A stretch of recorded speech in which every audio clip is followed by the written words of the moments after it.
Since the start of his second term, President Trump has signed a number of executive orders targeting DEI policies, uttered rhetoric deemed racist at immigrants, and is generally eroding the, quote, melting pot identity the US once prided itself on. Keeanga-Yamahtta Taylor is a Princeton professor of African American Studies, and she's the co-founder of the Black Politics and Culture magazine, Hammer and Hope. In her recent piece, she describes a white supremacy in Donald Trump's White House and joins Michelle Martin to discuss the rollback of civil rights. Professor Keeanga-Yamahtta Taylor, thank you so much for joining us. Thank you for the invitation to be here. You wrote an interesting piece where you talked about a through line of not just the rhetoric, but the policies of the Trump administration. A lot of the rhetoric of this administration has been sort of focusing on how white Americans are being disadvantaged and that white Americans are being sort of taken advantage of, they're being overlooked, they're being sort of bypassed. In your piece, one of the things that you point out is that for example, of the federal job cuts that took place at the very early stages of the second Trump administration, Black women were the hardest hit.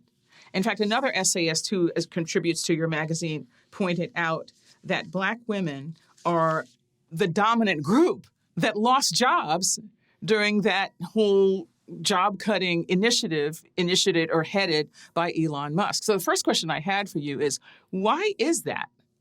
Black women could not have been specifically targeted. I mean, it's illegal. You can't say we're going to fire all the Black women. So how did that happen? Well, I think that it's, of course, impermissible in the law, but I think that it's also not a coincidence. The federal government, DOJ at the time, targeted certain agencies within the federal workforce to sort of take the harshest budget cuts. And I don't really think it's a coincidence that many of those agencies and organizations within the federal government were populated by Black women. And if you look at the internal memos and kind of back and forth between people within the agencies, that they have offered an explanation for at least part of the reason why they were having the job cuts in the first place.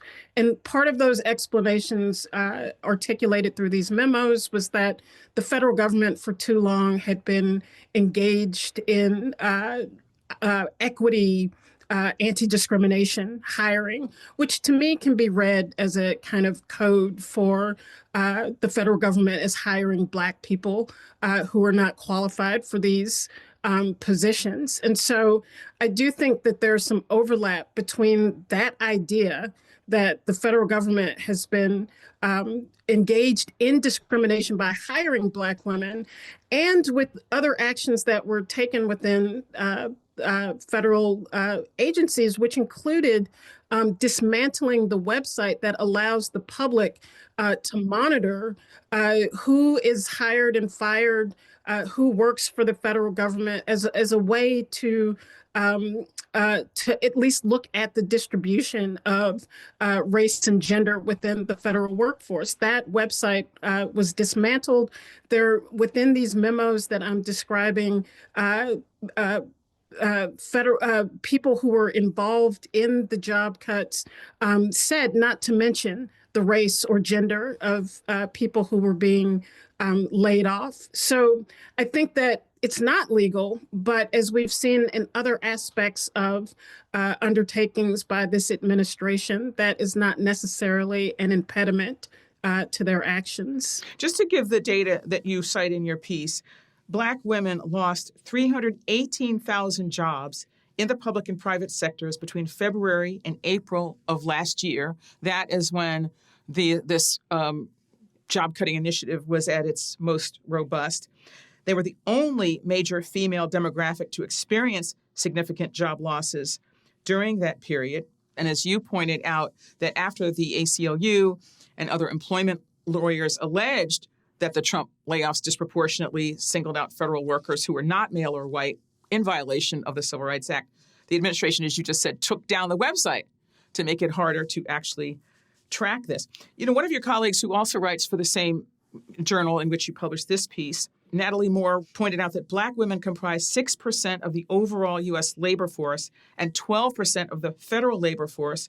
But of those more than 300,000 federal jobs that were cut in 2025, she pointed out that Black women were a stunning 33% of those cuts. I was just curious, when you looked into these numbers yourself, what did you think? Yeah, I mean, the job cuts themselves are shocking.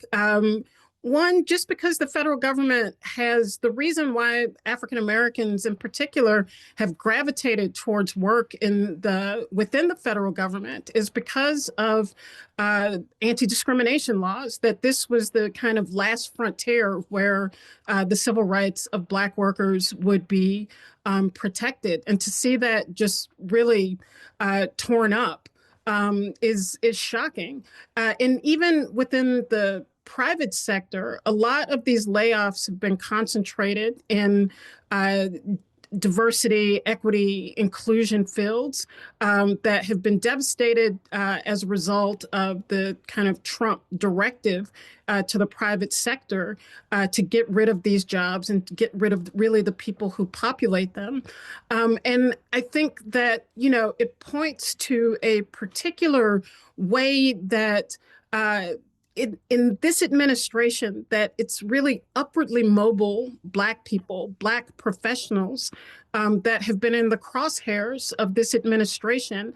And I think in some ways the reason for that is because it fulfills a part of the Trump narrative that white workers who may be facing unemployment, economic insecurity, and downward mobility should blame Black people for that, and should blame also the federal government for, in its kind of the Trump administration's rationale, the assumption that the federal government has been doing something improper, has placed its thumbs on the scales to help Black people at the expense of white people, that the federal government has somehow chosen to assist Black people to create this upward mobility by hiring people who did not belong in these jobs, and that the Trump administration sees itself as correcting this problem. You make the argument that this is a variation on the welfare queen trope, this notion that these undeserving poor people are getting stuff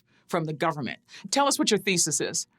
Well, it's really a shift away from the way that the Republican Party in particular, but also in a bipartisan fashion, that there has been a focus on Black poor people, that there has been a fixation with Black people allegedly using up too much social welfare, that has been a focal point of politics for Democrats and Republicans for 2 generations. And part of what I'm arguing in this article is that for the Republican Party in the last decade or the last 15 years, that the base of the party has changed significantly to now include many more poor white people who utilize Medicaid, poor white people who utilize food stamps and other parts of the social welfare state that have really complicated the typical kind of scapegoating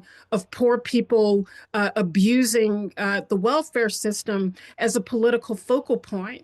And so instead of focusing on the plight of the poor, they've now begun to focus on upwardly mobile Black people as the real problem, and the role of the federal government in assisting these people up the ladder into stable jobs, into stable livelihoods, while at the same time that there has been this pronounced downward mobility of white people that has been discussed over the last decade in the framework of the deaths by despair language. And part of what I'm trying to argue is that it's untrue.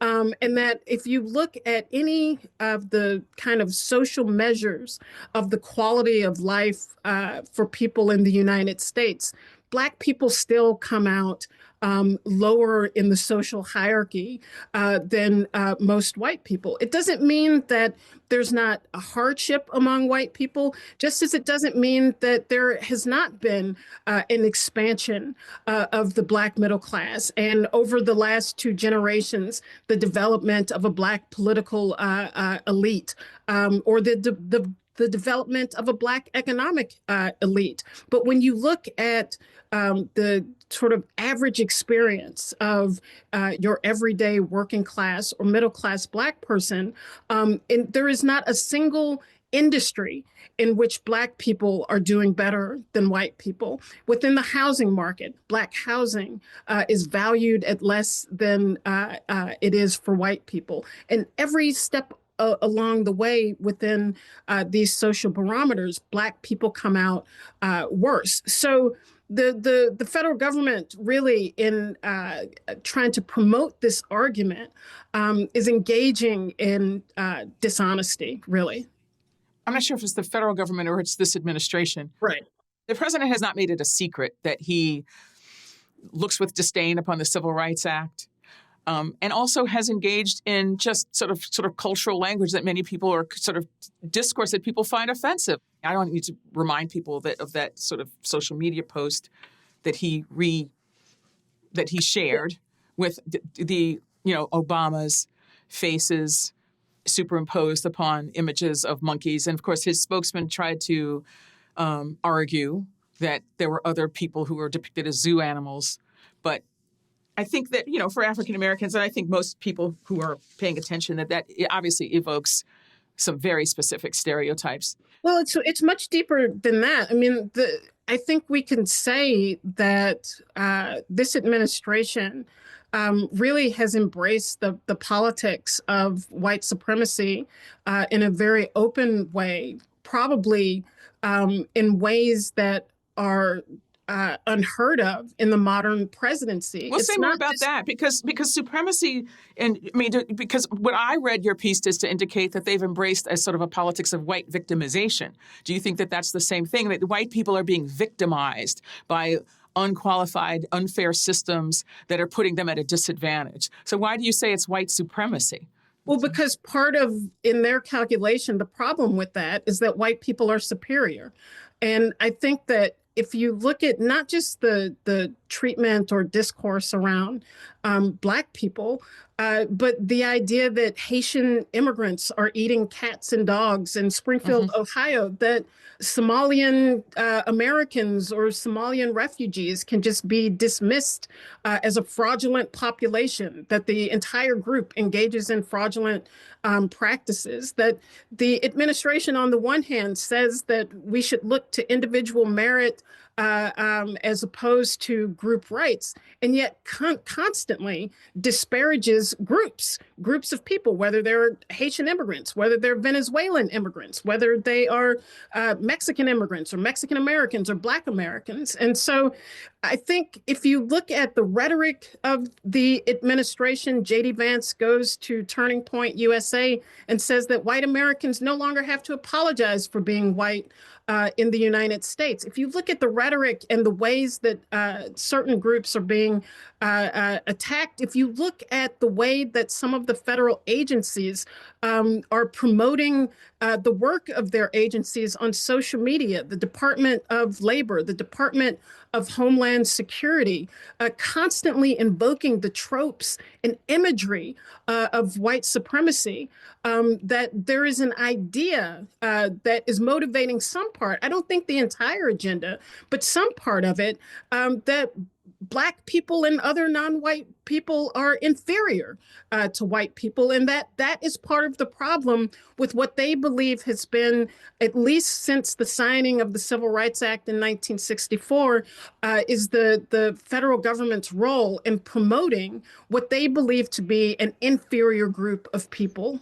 How do you understand the fact, though, that the percentage of Black women who voted for Trump has increased in every single election in which he has run? It went from 6%, or maybe even less, in 2016 to 10% in 2024. How do you understand that? Well, I think that part of that, and I think this is part of the attraction to Trump for some people, not in totality, but I think that that there has been a real inability of the Democratic Party to promote policies over a period of time that have really changed for the better the livelihoods of ordinary Americans. And I think that includes Black people as well. I think that's one of the reasons that the Black Lives Matter movement developed during the presidency of Barack Obama, because people had such high expectations that things would be different, that things would change. And yet there was this nagging, gnawing continuity. I think that was the same thing with the presidency of Joe Biden, which is not to say that the Biden presidency didn't actually do things and enact things, but it wasn't enough relative to the scale of crisis that people were experiencing in their lives. And throughout this 10 or 15-year period, it is really working class and poor African Americans who've experienced the brunt of these crises. And I think the lack of change in people's day-to-day reality have opened a small group of them up to looking at different political alternatives. And I think that has meant looking at even the politics of Donald Trump, who plays with the grievances of many people in many different levels. Your argument is that the Republicans, on the one hand, have tolerated and are now encouraging a very kind of racist, divisive sort of politics, but the Democrats have not successfully answered it with policy. Okay, so where does this go next? I think it opens up the question of political movements in a much more urgent way. And I think that we've seen recently, within the last decade, the way that social movements have a way of introducing new political issues that the dominant political parties would like to ignore, whether that is questions about police reform, whether it's questions about how public monies and budgets are used. I think some of the questions that came to the front in the protest movement of 2020, which was about policing on the one hand, but it was also about the deeper roots of racism and inequality in the United States. But it was also about the economic unfairness that meant some people were more vulnerable during COVID to disease because they were deemed essential workers, even though they weren't paid as such compared to others. Those issues came up to the surface precisely because there were political organizing and social movements afoot on the ground that made them political issues. And I think that we're going to see that really becomes the political alternative for people who do feel stuck, who feel like it's the same kind of recycled politics over and over again, and who are desperate in need of an alternative that the political parties seem incapable of creating. To what extent does that then create an opportunity for political organizing and social movements to rise up into that gap and to begin to provide that kind of alternative? Professor Keeanga-Yamahtta Taylor, thank you so much for talking with us. Thank you.